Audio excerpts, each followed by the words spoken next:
Boom! We are live, ladies and gentlemen, boys and girls. Welcome to the Nolan Hawkeye Anthony YouTube channel. And I thank all of you for being here, wherever you may be. And of course, however you may be listening. We're finally here. This is the final position group. I suppose I just realized it thinking right now. There's actually two remaining position groups, special teams and the linebackers. The linebacker. Uh, they over there, they have the linebackers and they have the American football. I'm gonna have to do the special teams, which is fine. Hopefully I can breeze through that. But, honestly, guys, special teams is extremely important for the Iowa Hawkeyes, always has been, and LeVar Woods has totally kicked butt. I'll do that last. I want to talk about the linebackers, as I said in my British accent, Australian accent, the linebackers. This is an extremely important position group for the Iowa Hawkeyes. It's really an important group for every football team. It kind of seems like at Iowa, it maybe was more important in a different way if you go back like 7 years ago. But nonetheless, it still plays but I wouldn't even say it was more important then. It was just important in a different way. Now, due to the cash position, it has freed up the other two linebackers to play in a different way than perhaps they would have played beforehand. When I was doing some research for this position, actually, let me backtrack. Before this, I did the defensive backs positional preview, and it caused me to look at the cash position and the history of that. So I was looking at some previous depth charts for the Iowa Hawkeyes, previous preseason and game depth charts. And I had totally forgotten about Justin Jacobs. And I don't say that as a slight. I mean, it just goes to show, like I always say, when you're an Iowa fan, you fit one of two categories. You're either a fan of the team above all else and the success of the team, or you're more like a player specific first. You have favorite players on the team. And I think that that's more rare, especially in college football. Maybe that's more of a thing in the NBA and maybe some other professional sports. But football has always been a team sport. And so anyways, when players come and go, for me at least, yes, I know about it as an Iowa fan, but my immediate thought is how it affects the team. And I'll think, obviously for these YouTube videos, I'll think on it for about a week and usually make some content about it, have a discussion, how it's going to affect the Iowa Hawkeye roster. And that will be about it. And it's just so crazy. Like I remember at that time, how massive of a news story that was, because Justin Jacobs was slated to start for the Iowa Hawkeyes. He was coming off of an injury, and he was talking about I might be confusing his story with Julius Brent's, but I believe he was talking about how much closer he had gotten with Phil Parker. And it was just really a surprise. A lot of people were not expecting it.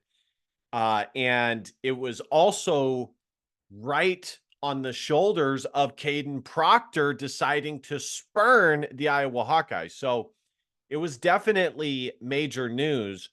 But if you really think about it, guys, everything has worked out. And this is why Iowa, the coaching staff, has, and this is one of the benefits to how their philosophy is, they have a team first approach. No single guy is above the good of the whole team or the bad of the whole team. And they say that in reference to recruiting high profile recruits. And they say that when discussing some of the better, more talented players on their team. And it just really goes to show, I think number one, it's a testament to how good of a coaching staff, specifically on the defensive side of the ball, Iowa has, Seth Wallace in particular.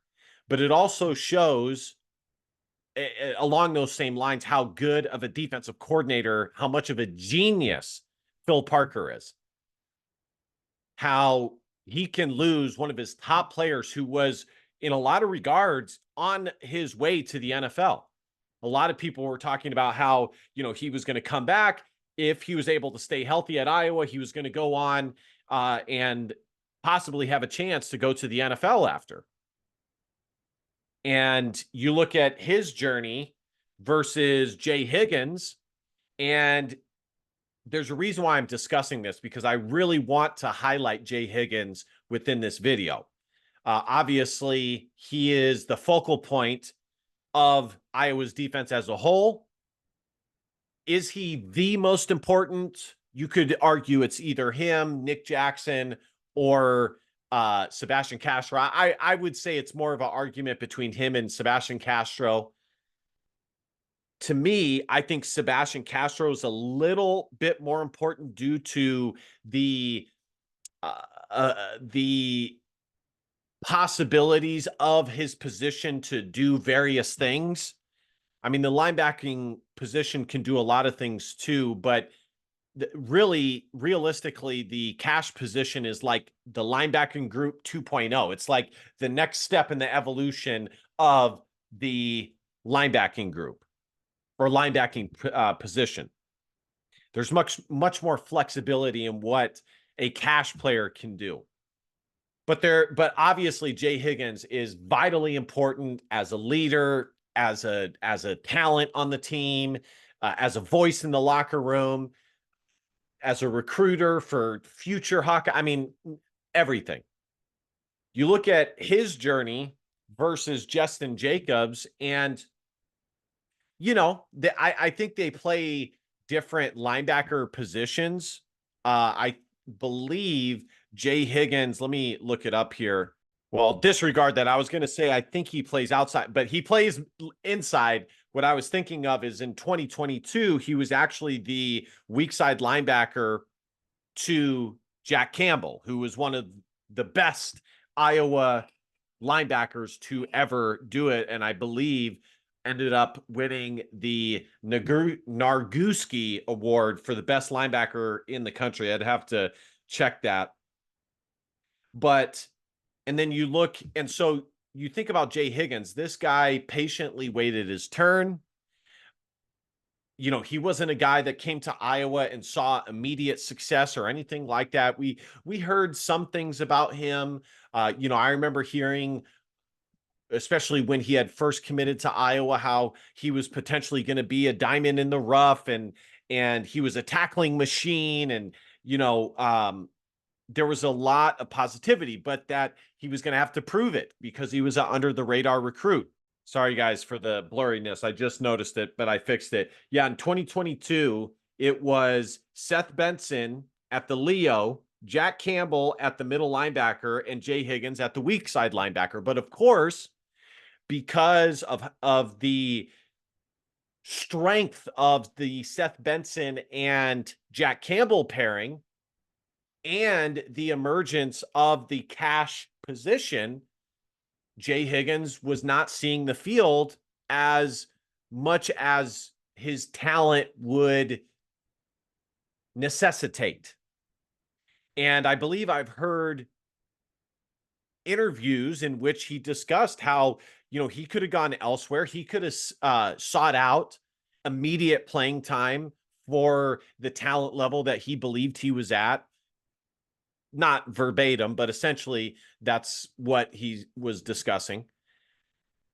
And he patiently awaited his turn, much like Sebastian Castro, waited and really had a low ego. I mean, obviously these players are highly confident in themselves, as they have to be great players, but they also know the importance of learning and listening to what other people are putting down for them, other great people at whatever specific endeavor that they are trying to be great at. And then both those two linebackers who were possibly one of the top linebacker tandems in Iowa history, although quite frankly, in the Kirk Ferentz era, there's been a lot of, and specifically Phil Parker, there's been a ton of great linebacking groups. He patiently waited. He got his turn last year and he killed it, literally becoming the tied for first all-time tackling leader in Big Ten history, in Iowa history, which I would argue is actually more impressive that he did it now, considering how much more pass heavy the modern game is in comparison with the games of old. To me, I think there's a strong argument to be made that, and I don't know when the guy who Jay Higgins is tied with played. I would have to look that up.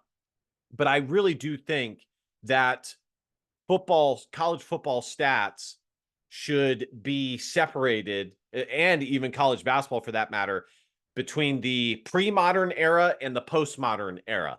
The postmodern to me would be anything after, you could make the case 1980s, but I think you'd be much more safer saying like post 1995, I think would be more accurate.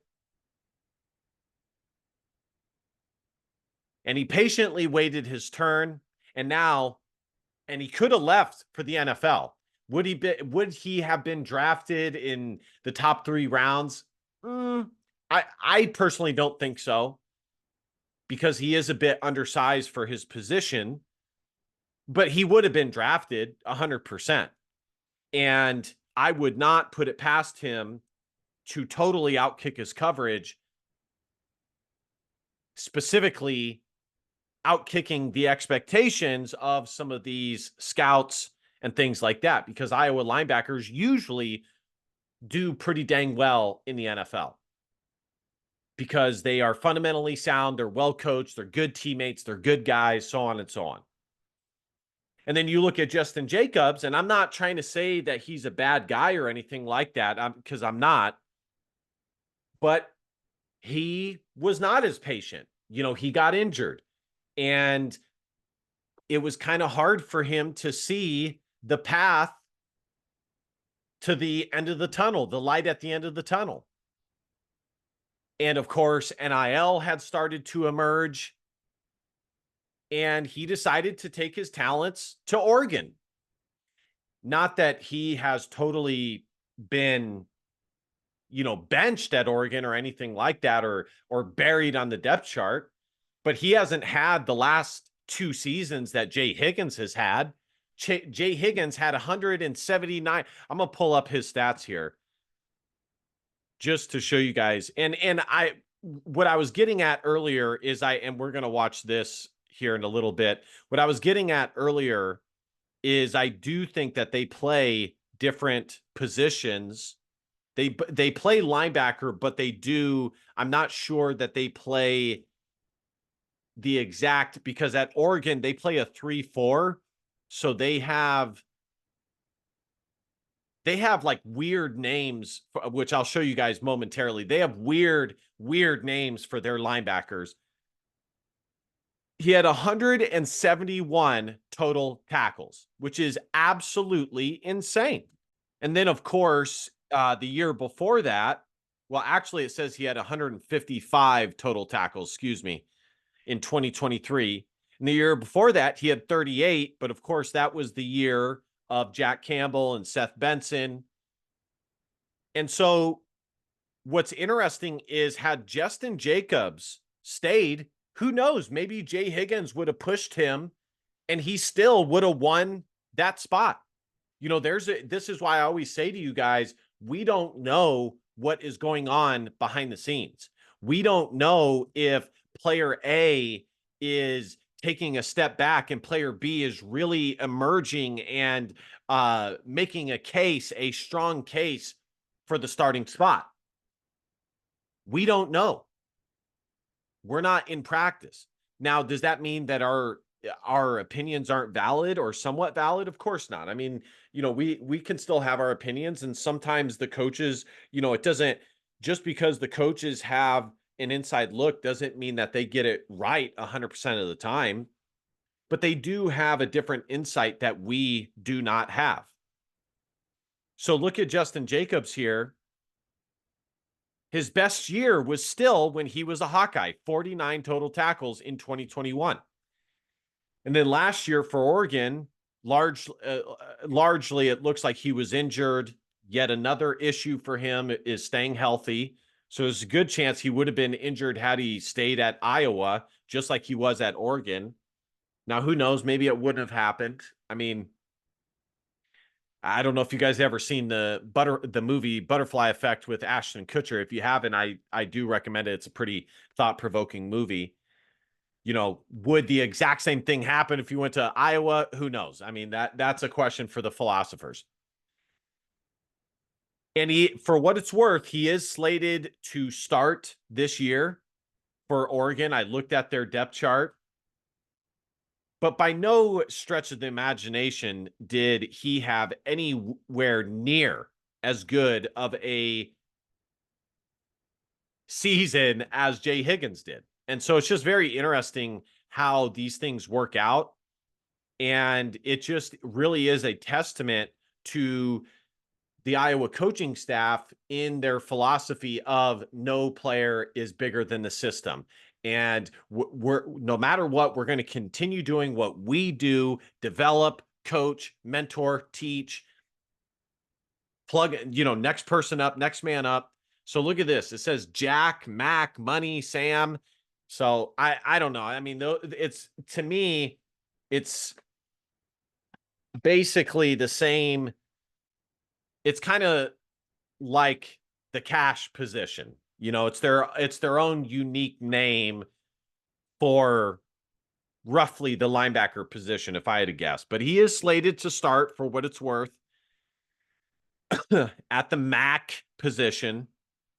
So we'll see what type of season he has. Let's watch this from Jay Higgins. I just want you guys to hear, this guy really does have an excellent character. He is steadfast. And this is exactly, isn't it interesting how all Iowa linebackers seem to be exactly like this? They're polished, they're solid, they can be counted on, they're dependable, well-spoken. I mean, To be transparent with you, this is a question about Quinn Schulte. I asked Jay Higgins what it means for Quinn Schulte to be with him at Big Ten Media Days. ever since I got on the leadership council or whatever, Quinn Schulte's got my vote for captain. I mean, since the day I could start voting. And so I've always voted for Quinn. I've always seen him as a leader. I mean, the guy shows up every day. And obviously, if you... So I wanted to comment on that. It's the old adage. I mean, of course, our parents, our grandparents were right again that if you want to be successful at anything in life, you have to be dependable. You have to show up. You have to be on time. If you sat down in the meeting room with Coach... And that is 1,000% the case when talking about Division I sports. I mean, I've told you guys before, playing a Division I sport is like having a full-time job and then some. I mean, it is, it's like having a full-time job, but then also you go to school. I mean, it's crazy. You have to be a highly talented individual to make that work and be successful. Parker, you understood how our defense works. The free safety position at Iowa is a big deal. What we asked this guy to do, the guys we asked him to run with, and then the guys we asked him to tackle, it's like dude just plays linebacker, but a little bit more pass coverage. So we asked him to do a lot. He's got to show up every day. He's the leader of that room, and it's just... So anyways, that's where we're going to leave it. I don't want to get a copyright strike with that. So there's Jay Higgins, guys. He is the unquestioned leader of this unit. highly talented. And then, of course, and so I'm expecting him to have a huge year. I don't know if I expect him to have a bigger year because I was listening to a different podcast, and I think it was Scott Docterman, and he said that Iowa had one of the few not so strong points from their defense last year was allowing runners to get past the first level and kind of creep into the linebacker level of play. And so, in theory, you don't want Jay Higgins and the linebackers to have all kinds of attempts to or possibilities to make tackles. If your defense is doing what it needs to do, you're stuffing that up front because your D line is kicking A. So, but he's going to have a huge year.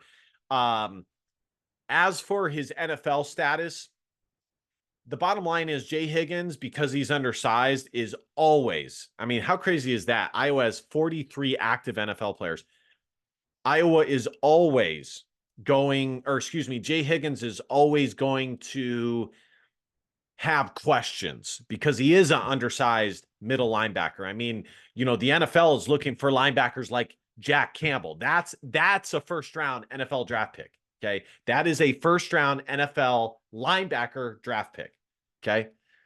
Now, I think Jay Higgins on the high end could possibly see himself go in the second or third round, especially if he's able to duplicate and replicate the season he had last year, if not more so in some regards. Tackles for loss, maybe a sack here or two, and really expand his game.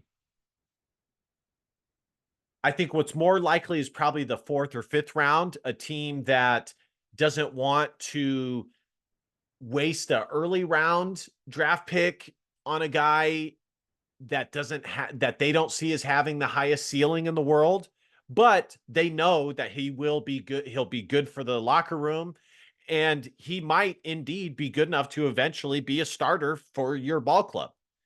But he'll likely not become an all pro or anything like that because his ceiling is low. The NFL is always looking for guys that, the first and the second round is either you have super high ceiling, but you haven't really shown a ton in college, but you have crazy testing numbers, or B, you have a combination of both. That's what the first two rounds are. So moving off of Jay Higgins, we have Nick Jackson, who also should be drafted next year. This has been quite possibly the best transfer portal get that the Iowa Hawkeyes have had. And I called that from day one. I saw what he was able to do at Virginia. I saw that he did good in school. He was well spoken, and I knew he was going to thrive at Iowa. That I knew he was going to fit perfectly at Iowa, and he has. This is again one of the best linebacker tandems in Hawkeye history. I mean, both these guys are going to be drafted. They possibly could be even better than Jack Campbell, Seth Benson. They could possibly be even better than the Josie Jewell, Ben Neiman, Nick Neiman days. Okay. This is a very, very talented group. The one thing that they're missing is a super talented Leo in the waiting wings. They do have Jackson Rexroth, who's more kind of like a hybrid linebacker, safety. They have Kyler Fisher, who's obviously a graduate transfer, or not a graduate. He's a 6-year player. So I'm not saying that he's, not talented. He is, but I'm talking like, does Iowa have a Jay Higgins in the waiting but what I've noticed is Phil Parker is really not, and Seth Wallace are really not funneling their most talented linebackers to the Leo position because they know that in the end, if they do that, they're kind of wasting the talent of that player, especially if they're super talented, because that player will not be on the field all the time because of the cash position. So usually, the last 5 or so years, you'll see, Kyler Fisher has been the backup here forever. So that's kind of what I've noticed. Behind these guys, you have Carson Scherer and Jaden Harrell, who have been they've basically solidified and planted themselves as the two backup heir apparent replacements linebackers for Jay Higgins and Nick Jackson, both out of the state of Iowa. The state of Iowa has provided Iowa in the last 4 years with an amazing amount of linebackers that are very serviceable. Jaden Harrell went to Urbandale High School, and Carson Scherer was a late get. I forget, he's from like one of the Cedar places. Initially was trying to play Division I basketball, Iowa Falls. And tried his hand at football, and that basketball athleticism really translated to football. So lastly, and then of course there's Jackson Rexroth. He's a walk-on. We'll see what happens there. And lastly, we're going to take a look at some of the talented linebackers in the waiting wings that are, freshmen, sophomores, maybe some incoming freshmen. All right, so here we go, guys. Let's see some of the linebackers and what their weights are that are in the waiting wing. I keep wanting to say waiting wings. Let's see. Do. We have Derek Weiskopf, the consensus 4-star, who was a part of last year's recruiting class, very strong recruiting class. Iowa somehow was able to get 3 highly talented linebackers all within like a 50-mile radius of one another. Totally crazy. That's what I mean. Iowa has surprisingly been able to get a lot of their linebacker talent pool from the state of Iowa, which is absolutely awesome. I'll take it, to say the least. Landon Van Kekerix was a guy that was found under the radar very late in the process. Iowa State wasn't even able. They heard about him and they were about ready to go and check him out, but Iowa really wanted to keep this recruitment under the radar. They were able to do it, and he almost didn't even commit to Iowa because he was really into farming and taking over the family farm, and his family told him that he had to take advantage and take this scholarship offer. So, I think he's doing well. He's already up to 234 pounds. I think that he is a name to watch. And to tell you the truth, guys, the guys that are successful are often guys like Landon Van Kekerix, from a place like Rock Valley, Iowa. And, how many guys have we seen like that? That's not to say that there aren't guys like Jack Campbell from Cedar Falls or some bigger Iowa cities, but, Iowa has a lot of guys that come from smaller farming areas that have that work ethic, that drive, and totally kick butt at Iowa, like a Josie Jewell, for example. So, but I haven't really heard a bunch about him since he's gotten to Iowa. Let's see who else we got. Kelby Tallender, he's got great size. He's a walk-on, 6'4", 240 pounds.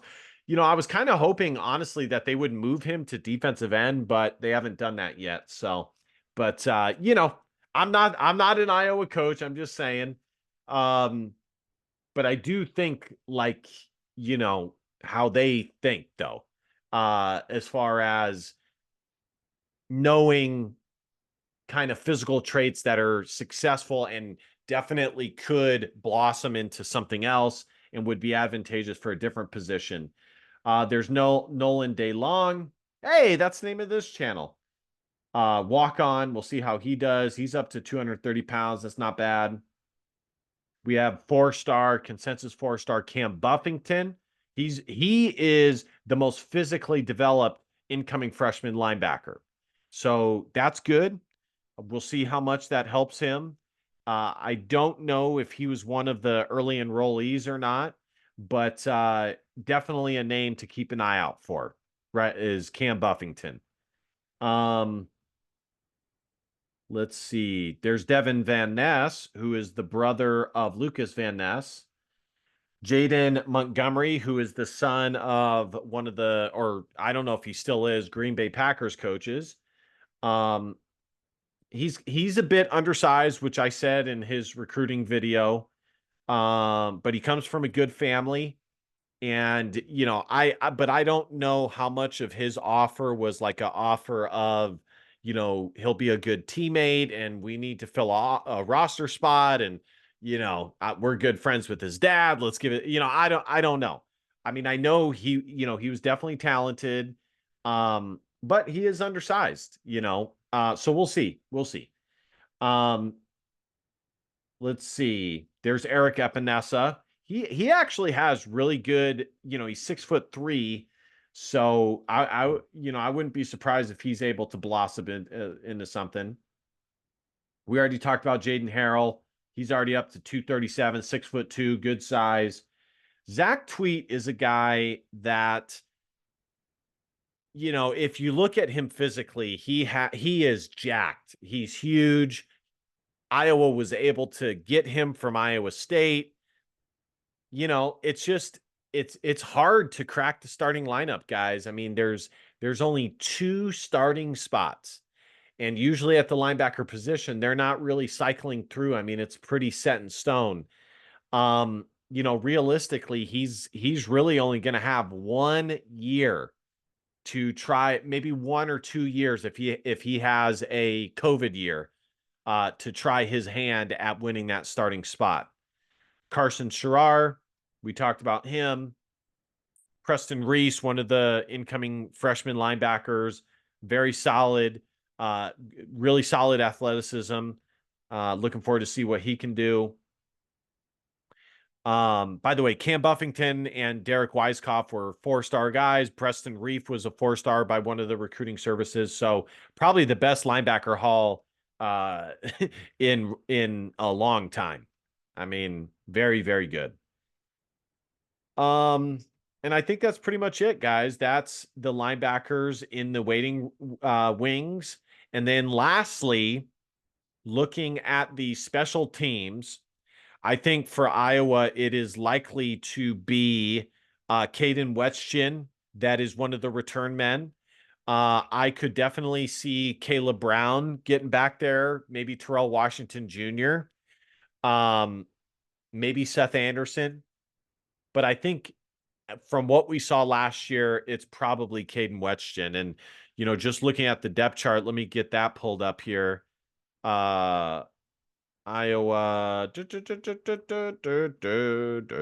Google, Iowa depth chart.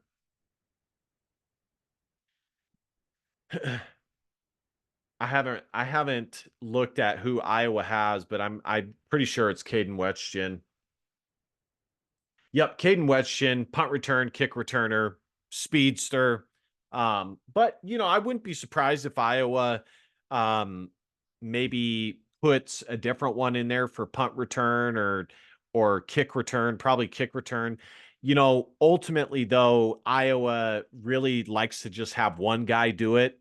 Their most, from end to end elusive guy. And he has had some success. Is he as good as Amir Smith-Marset or some of the other guys that we've seen? No. But if he can emerge into a really nice piece, that's very, very helpful for a team like Iowa. I mean, I cannot tell you how many games Amir Smith-Marset helped win by his kick returning ability. So, and believe you me, LeVar Woods in Iowa knows how crucial and vital that position is. At place kicker, or at holder, of course, Ty Neeson, long snapper Luke Elkin, and then Drew Stevens is the place kicker. His primary backup is Trip Woody. one of the top 15 kickers in his recruiting class. He's either from South Carolina or North Carolina. I always get them mixed up. Actually, I can.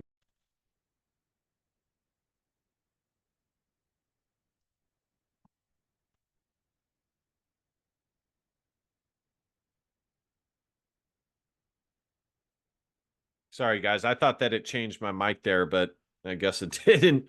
All right, let's get back to the screen here.